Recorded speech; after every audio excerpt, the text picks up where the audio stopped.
আজি বহুদিনৰ মূৰত বাইপাছৰ ফালে ওলাই আহিছোঁ। কথা পাতি থাকোঁতে ছোৱালী জীৱন, তাৰ পৰা বোৱাৰী জীৱন, এইবোৰ কথাকে পাতি আছিলোঁ। বোৱাৰী হৈ যোৱাৰ পিছত কি পৰিস্থিতি হয়, কেনেকুৱা ধৰণৰ সুখ দুখ অনুভৱ কৰে, এইবোৰ কথাই। অলপ কবিতা আকাৰে দুটামান কথা কৈছোঁ, শুনক, যদি ভাল পায় জনাব।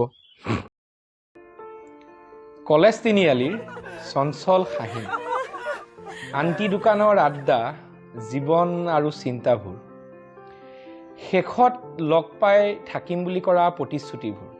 লাহে লাহে জীৱন যুঁজত সকলো হেৰাই গ'ল। ছোৱালীৰ পৰা বোৱাৰী, বোৱাৰীৰ পৰা মা। জীৱনৰ ঘড়ীৰ স্পীড যেন হঠাৎ বাঢ়ি গ'ল। লাইক, কমেণ্ট, ফেচবুক, হোৱাটছআপ, এইবোৰতে জীৱনটো ৰৈ গ'ল।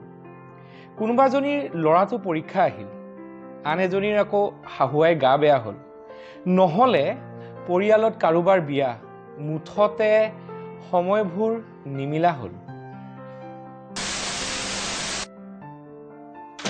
সঁচাই ছোৱালীৰ জীৱন বৰ সাংঘাতিক।